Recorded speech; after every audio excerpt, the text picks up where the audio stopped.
AGS நண்பர்கள் எல்லாருக்கும் வணக்கம். இன்றைக்கி வந்து நம்ம என்ன பார்க்கலான்னு பார்த்தீங்கன்னா, இந்திய யூனியன் பிரதேசம் உருவாக்கம் சரிங்களா? இந்த டாப்பிக்லேருந்து நம்ம கொஷின்ஸ் வந்து பார்க்கலாம் சரிங்களா? இதில் பார்த்தீங்கன்னா நம்ம எல்லாமே வந்து யூபிஎஸ்சி கொஷின்ஸ் தான் வந்து நம்ம கொடுத்துருக்கோம். எதுக்கு வந்து நம்ம யூபிஎஸ்சி கொஷின்ஸ் வந்து கொடுக்குறோம்னு பார்த்தீங்கன்னா, மேக்ஸிமம் வந்து டிஎன்பிசியில் வந்து இப்போது யூபிஎஸ்சிலேருந்து கொஷின்ஸ் வந்து அப்படியே டேரெக்டாக வந்து கேட்குறாங்க சரிங்களா? ஸோ அதனால் வந்து நம்ம யூபிஎஸ்சி கொஷின்ஸ் வந்து கொடுக்குறோம்.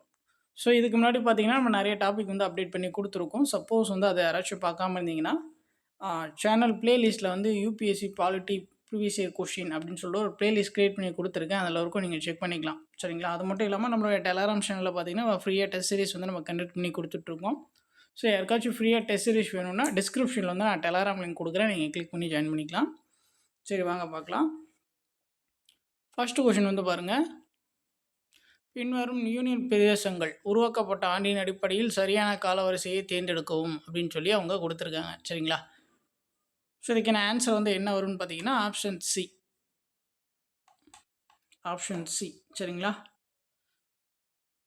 ஸோ தாத்ரா நாகர் ஹவாலி பார்த்தீங்கன்னா 1961, புதுச்சேரி பார்த்தீங்கன்னா 1962, ஸோ அதுக்கப்புறமா பார்த்தீங்கன்னா லட்சத்தீவு, ஸோ அதுக்கப்புறமா பார்த்தீங்கன்னா சண்டிகர் சரிங்களா? சண்டிகர் வந்து 1966. ஸோ அடுத்த கொஸ்டின் வந்து பாருங்கள், இந்திய அரசியலமைப்பின் எந்த பகுதி யூனியன் பிரதேசங்களின் நிர்வாகத்தை பற்றி விளக்குகிறது அப்படின்னு சொல்லி கேட்குறாங்க. இதுக்கான ஆன்சர் பார்த்தீங்கன்னா பகுதி 8. அடுத்த கொஸ்டின் வந்து பாருங்கள், ஸோ 2020 ஜனவரி 26 முதல் நடைமுறைக்கு வந்த சட்டத்தின்படி எந்த 2 யூனியன் பிரதேசங்கள் ஒன்றாக இணைக்கப்பட்டன அப்படின்னு சொல்லி அவங்க கேட்டிருக்காங்க. ஸோ இதுக்கான ஆன்சர் பார்த்தீங்கன்னா டாமன் மற்றும் டயூ மற்றும் தாத்ரா நகர் ஹவேலி சரிங்களா? ஸோ அடுத்து வந்து பாருங்கள், ஸோ கூற்று காரணம் வந்து கொடுத்துருக்காங்க. கூற்று வந்து பாருங்கள், டெல்லி மற்றும் புதுச்சேரி ஆகிய யூனியன் பிரதேசங்கள் தங்களுக்கென சொந்தமான சட்டமன்றத்தை கொண்டுள்ளன அப்படின்னு சொல்லி அவங்க கொடுத்துருக்காங்க. ஸோ கூற்று பார்த்திங்கன்னா கரெக்டு தான். ஸோ அடுத்து வந்து பாருங்கள், இந்தியாவில் உள்ள அனைத்து யூனியன் பிரதேசங்களும் குடியரசுத் தலைவரால் நியமிக்கப்படும் ஒரு நிர்வாகியின் மூலம் நேரடியாக நிர்வகிக்கப்படுகின்றன. ஸோ காரணமும் பார்த்திங்கன்னா கரெக்டு தான். ஸோ கூற்று காரணம் ரெண்டுமே வந்து தனித்தனியாக வந்து கரெக்டு தான் சரிங்களா? ஸோ இதுக்கான ஆன்சர் பார்த்திங்கன்னா கூற்று காரணம் ரெண்டுமே சரியான விளக்கம். ஸோ இதற்கான காரணம் வந்து இது கிடையாது சரிங்களா? ஸோ அடுத்து வந்து பாருங்கள், எந்த அரசியலமைப்பு திருத்த சட்டத்தின் மூலம் டெல்லிக்கு தேசிய தலைநகர் பிரதேசம் என்ற அந்தஸ்து வழங்கப்பட்டது அப்படின்னு சொல்லி அவங்க கேட்டிருக்காங்க. ஸோ இதுக்கான ஆன்சர் பார்த்திங்கன்னா 69வது சட்ட திருத்தம். ஸோ அடுத்து வந்து பாருங்கள், ஸோ 1962ஆம் ஆண்டு இந்திய ஒன்றியத்துடன் இணைக்கப்பட்ட எந்த பகுதிக்கு 14வது திருத்த சட்டத்தின் மூலம் சட்டமன்றம் மற்றும் அமைச்சரவை உருவாக்கப்பட்டது அப்படின்னு சொல்லி அவங்க கேட்டிருக்காங்க. ஸோ இதுக்கான ஆன்சர் பார்த்திங்கன்னா புதுச்சேரி. ஸோ அடுத்த கொஸ்டின் வந்து பாருங்கள், ஸோ 1953ஆம் ஆண்டு அமைக்கப்பட்ட பசல் அலி தலைமையிலான மாநில மறுசீரமைப்பு ஆணையத்தின் மற்ற 2 உறுப்பினர்கள் வந்து யார் அப்படின்னு சொல்லி கேட்குறாங்க. பசல் அலி ஆணையம் வந்து ஸோ 1953 வந்து போட்டிருப்பாங்களா, அதோடைய ஹெட்டே வந்து இவர் தான். மற்ற 2 உறுப்பினர்கள் வந்து யார் அப்படின்னு சொல்லி கேட்குறாங்க. அதுக்கான ஆன்சர் பார்த்திங்கன்னா KM பணிக்கர் மற்றும் HN குன்ஸ்ரோ. அடுத்து வந்து பாருங்கள், ஒரு யூனியன் பிரதேசத்திற்கு என்று தனியாக உயர் நீதிமன்றத்தை உருவாக்கும் அதிகாரம் யாருக்கு உள்ளது?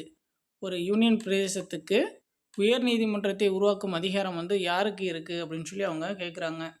ஸோ இதுக்கான ஆன்சர் பார்த்திங்கன்னா நாடாளுமன்றம்.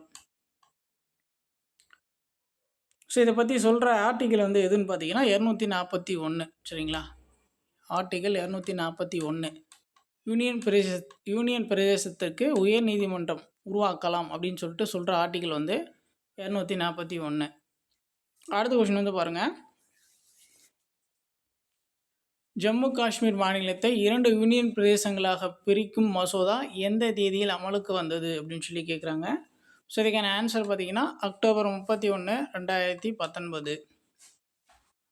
அடுத்து பார்த்திங்கன்னா பொறுத்துக்கு வந்து கொடுத்துருக்காங்க, பொறுத்த சொல்லியிருக்காங்க. பொறுத்தலாமா? ஃபஸ்ட்டு பாருங்கள் கோவா. ஸோ கோவா வந்து போர்ச்சுகீசிய காலனி, புதுச்சேரி வந்து நமக்கு தெரியும் பிரெஞ்சு காலனி. ஸோ அடுத்து வந்து பாருங்கள், தாத்ரா நகர் ஹவேலி வந்து 10வது சட்ட திருத்தம். அதுக்கப்புறம் பார்த்திங்கன்னா சண்டிகர் வந்து பஞ்சாப் மறுசீரமைப்பு சட்டம். ஸோ அது கொண்டு வந்து அந்த பஞ்சாப்லேருந்து இந்த சண்டிகரை வந்து பிரிச்சிருப்பாங்க. சரிங்களா?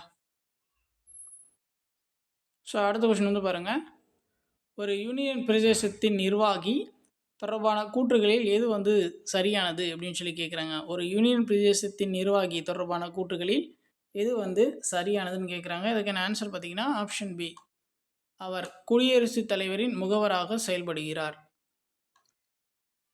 அடுத்து வந்து பாருங்கள், டெல்லி மற்றும் புதுச்சேரி சட்டமன்றங்கள் பின்வரும் எந்த பட்டியலில் உள்ள துறைகளில் சட்டம் இயற்ற முடியாது அப்படின்னு சொல்லி கேட்குறாங்க. ஸோ இதுக்கான ஆன்சர் பார்த்திங்கன்னா ஆப்ஷன் டி, டெல்லி சட்டமன்றம் காவல்துறை மற்றும் நிலம் தொடர்பாக சட்டம் இயற்ற முடியாது. ஸோ அடுத்து வந்து பாருங்கள், ஸோ எந்த வழக்கில் யூனியன் பிரதேசங்கள் மத்திய அரசின் நிலப்பரப்பு என்றாலும் அவை மாநிலங்களாக கருதப்பட முடியாது என்று உச்சநீதிமன்றம் தெளிவுபடுத்தியது அப்படின்னு சொல்லி கேட்குறாங்க. ஸோ இதுக்கான ஆன்சர் பார்த்திங்கன்னா என்டிஎம்சி எதிர் இந்திய ஒன்றியம் வழக்கு. ஸோ அடுத்து வந்து பாருங்கள், ஸோ 1992ஆம் ஆண்டின் 70வது திருத்த சட்டத்தின் மூலம் எந்த யூனியன் பிரதேசங்களின் சட்டமன்ற உறுப்பினர்கள் குடியரசுத் தலைவர் தேர்தலில் வாக்களிக்க அனுமதிக்கப்பட்டனர் அப்படின்னு சொல்லி கேட்குறாங்க. ஸோ இதுக்கான ஆன்சர் பார்த்திங்கன்னா 14வதுக்கு வந்து டெல்லி மற்றும் புதுச்சேரி. ஸோ அடுத்து வந்து பாருங்கள், மாநிலம் அது உருவான ஆண்டு வந்து கொடுத்துருக்காங்க. சரிங்களா? அதை வந்து பொறுத்த சொல்லியிருக்காங்க. ஸோ நாகாலாந்து பார்த்திங்கன்னா 1963. மணிப்பூர் பார்த்திங்கன்னா 1972.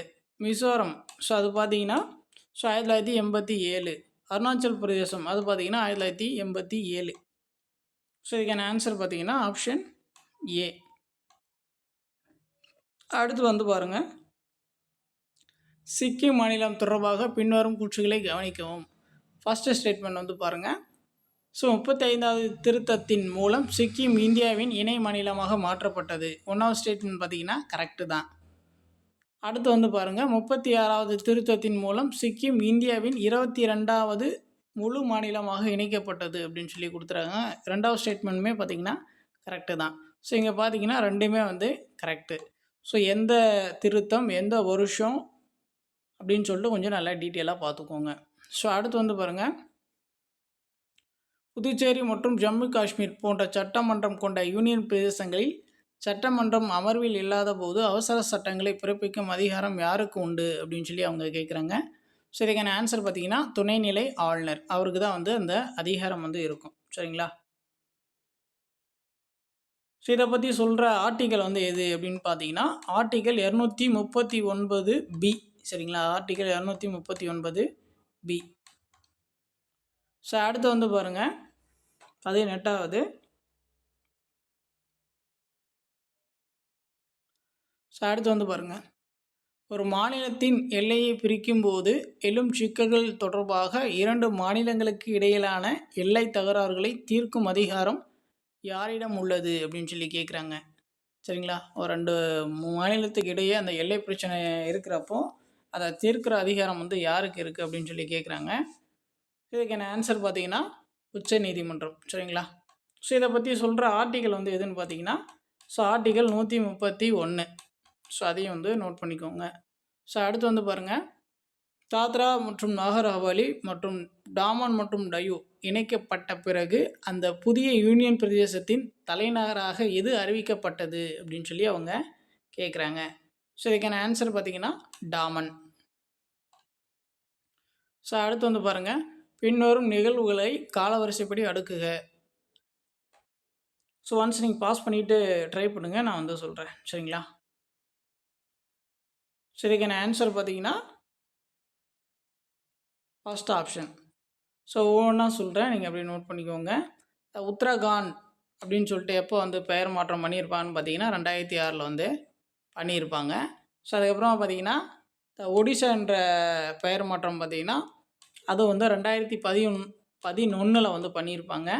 ஸோ தெலுங்கானா உருவாக்கம் பார்த்திங்கன்னா 2014 உருவாக்கியிருப்பாங்க. அதுக்கப்புறம் ஜம்மு காஷ்மீர் மற்றும் லடாக் 2 யூனியன் பிரதேசங்களை எப்போ உருவாக்கியிருப்பாங்கன்னா 2019 வந்து உருவாக்கியிருப்பாங்க. சரிங்களா? ஸோ இதுக்கான ஆன்சர் வந்து ஆப்ஷன் ஏ. அடுத்து வந்து பாருங்கள், பின்வரும் எந்த யூனியன் பிரதேசத்தின் எல்லைக்குள் சென்னை உயர் நீதிமன்றத்தின் நீதி அதிகாரம் உட்பட்டது அப்படின்னு சொல்லி கேட்குறாங்க. பின்வரும் எந்த யூனியன் பிரதேசத்தின் எல்லைக்குள் சென்னை உயர் நீதிமன்றத்தின் நீதி அதிகாரம் உட்பட்டுள்ளது அப்படின்னு சொல்லி கேட்குறாங்க. 21வது பார்த்தீங்கன்னா புதுச்சேரி. புதுச்சேரிக்கும் தமிழ்நாட்டுக்கும் ஒரே உயர் நீதிமன்றம் தான், அது வந்து சென்னை உயர் நீதிமன்றம். சரிங்களா? ஸோ அடுத்து வந்து பாருங்கள்,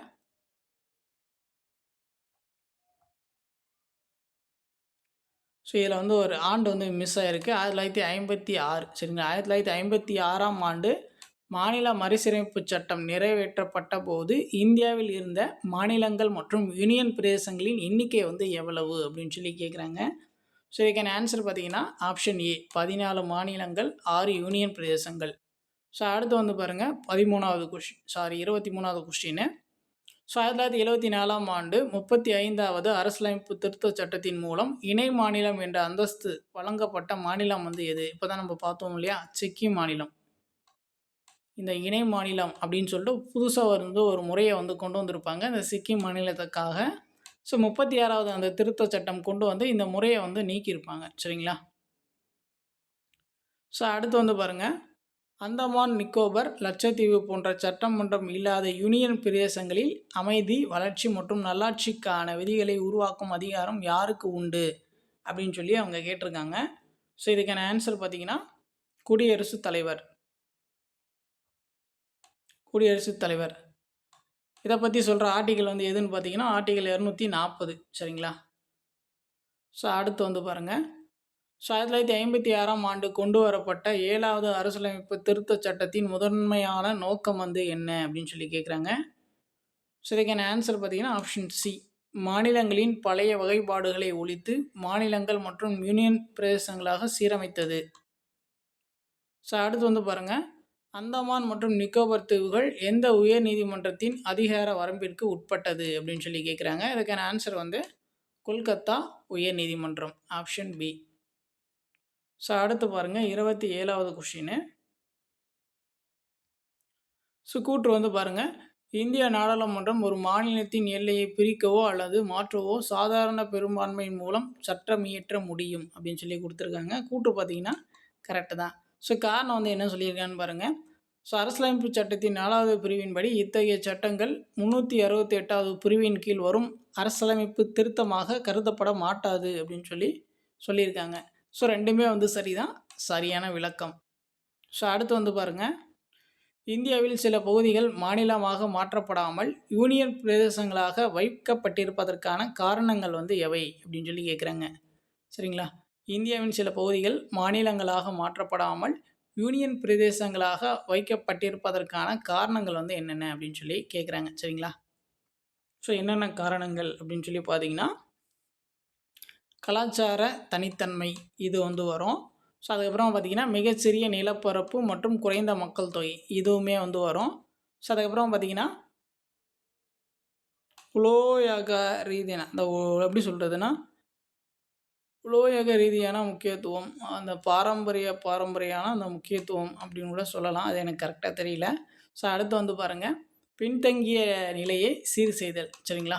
ஸோ அனைத்தும் எல்லாமே வந்து வரும். ஸோ அடுத்து வந்து பாருங்கள், ஸோ 2019ஆம் ஆண்டு மறுசீரமைப்பிற்கு பிறகு ஜம்மு காஷ்மீர் மற்றும் லடாக் ஆகிய 2 யூனியன் பிரதேசங்களுக்கும் பொதுவான உயர் நீதிமன்றம் எங்கு அமைந்துள்ளது அப்படின்னு சொல்லி கேட்குறாங்க.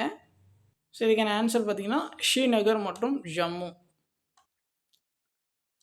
அடுத்து வந்து பாருங்கள், எந்த யூனியன் பிரதேசங்களின் அமைதி மற்றும் நல்லாட்சிக்காக குடியரசுத் தலைவர் விதிகளை ஏற்ற முடியாது அப்படின்னு சொல்லி அவங்க கேட்டிருக்காங்க. அந்த யூனியன் பிரதேசத்தின் சட்டமன்றம் செயல்பாட்டில் இருக்கிறப்போ வந்து அதுக்கான விதிகளை வந்து குடியரசுத் தலைவரால் வந்து உருவாக்க முடியாது. சரிங்களா? சட்டமன்றம் இல்லாத யூனியன் பிரதேசங்களுக்கு விதிகளை வந்து குடியரசுத் தலைவர் வந்து உருவாக்கலாம். ஸோ இதில் வந்து என்னென்ன வரும்னு பார்த்தீங்கன்னா டெல்லி, புதுச்சேரி இதுக்கு வந்து விதிகள் வந்து அவரால் வந்து உருவாக்க முடியாது. ஏன்னா அங்கே வந்து சட்டமன்றம் இருக்குது. சரிங்களா? ஸோ அடுத்து பார்த்திங்கன்னா யூனியன் பிரதேசங்கள் அது வந்து எந்த உயர் நீதிமன்றத்துக்கு கீழ் வருது அப்படின்னு சொல்லி கொடுத்துருக்காங்க. அதை வந்து பொறுத்து சொல்லியிருக்காங்க. பொறுத்தலாமா? ஸோ லட்சத்தீவு பார்த்திங்கன்னா கேரளா உயர் நீதிமன்றம். அந்தமான் நிக்கோபர் வந்து கொல்கத்தா உயர் நீதிமன்றம். தாத்ரா நகர் ஹவேலி வந்து பம்பாய் உயர்நீதிமன்றம். சண்டிகர் வந்து பஞ்சாப் ஹரியானா உயர்நீதிமன்றம். ஸோ இதுக்கான ஆன்சர் வந்து ஆப்ஷன் ஏ. ஸோ அடுத்து வந்து பாருங்கள், 100வது அரசியலமைப்பு திருத்தச் சட்டம் எதனோட தொடர்புடையது அப்படின்னு சொல்லி கேட்குறாங்க. 100வது அரசியலமைப்பு திருத்தச் சட்டம் எதனுடன் வந்து தொடர்புடையது? ஸோ இதுக்கான ஆன்சர் பார்த்தீங்கன்னா ஆப்ஷன் பி, இந்தியா மற்றும் வங்காளதேசம் இடையிலான நில எல்லை ஒப்பந்தம். சரிங்களா, நிலப்பகுதியை வந்து பரிமாறி இருப்பாங்க. சரிங்களா. அடுத்து வந்து பாருங்கள், 33வது கொஷின். யூனியன் பிரதேசங்களின் எல்லைக்குள் வசிக்கும் பழங்குடியினரின் நலன்களை பாதுகாக்க சிறப்பு ஒதுக்கீடுகளை உருவாக்கும் அதிகாரம் யாருக்கு உள்ளது அப்படின்னு சொல்லி கேட்குறாங்க. இது இப்போ பார்த்தது தான் குடியரசுத் தலைவர். ஸோ அடுத்து வந்து பாருங்கள், 34வது கொஷின். அரசியலமைப்பு நிர்ணய சபையில் டாக்டர் BR அம்பேத்கர் கூட்டமைப்பு என்ற சொல்லிற்கு பதிலாக ஒன்றியம் என்ற சொல்லை பயன்படுத்தியதற்கான காரணம் வந்து என்ன அப்படின்னு சொல்லி கேட்குறாங்க. கூட்டமைப்பு அந்த சொல்லுக்கு பதிலாக வந்து ஒன்றியம் என்ற சொல்லை வந்து அவர் பயன்படுத்தியிருக்காரு.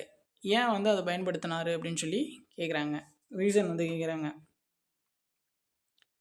ஸோ 2 இது கொடுத்துருக்காங்க, அதில் வந்து எது சரின்னு கேட்குறாங்க. சரிங்களா. இந்திய கூட்டமைப்பு மாநிலங்களின் ஒப்பந்தத்தால் உருவானது அல்ல. இது பார்த்திங்கன்னா வரும்.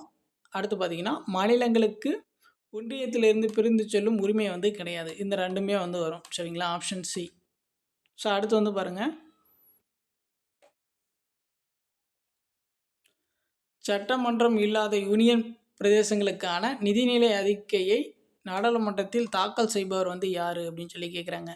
சட்டமன்றம் இல்லாத யூனியன் பிரதேசங்களின் நிதிநிலை அறிக்கை வந்து நாடாளுமன்றத்தில் வந்து யார் வந்து தாக்கல் பண்ணுவாங்கன்னு கேட்குறாங்க. அதுக்கான ஆன்சர் வந்து மத்திய நிதி அமைச்சராக தான் வந்து தாக்கல் பண்ணுவாங்க. ஸோ அவ்வளோதான். உங்களுக்கு இந்த யூனியன் பிரதேசம் உருவாக்கம் ரிலேட்டடாக வந்து இருக்கிற இன்ஃபர்மேஷன்லாம் வந்து கொடுத்தாச்சு. எக்ஸ்ட்ரா இன்ஃபர்மேஷன் இருந்துச்சுன்னா நான் நெக்ஸ்ட் வீடியோவில் வந்து கொடுக்குறேன். உங்களுக்கு வேறு ஏதாச்சும் டவுட் இருந்துச்சுன்னா நீங்கள் வந்து கமெண்ட் பண்ணுங்கள், நம்ம வந்து ரெஸ்பான்ஸ் பண்ணுவோம். ஸோ இப்போ தான் வந்து நம்ம சேனல் ஃபஸ்ட் டைம் பார்க்குறீங்கன்னா கொஞ்சம் சப்ஸ்கிரைப் பண்ணி சப்போர்ட் பண்ணுங்கள். ஃப்ரெண்ட்ஸ்க்கு வந்து ஷேர் பண்ணுங்கள். தேங்க்யூ.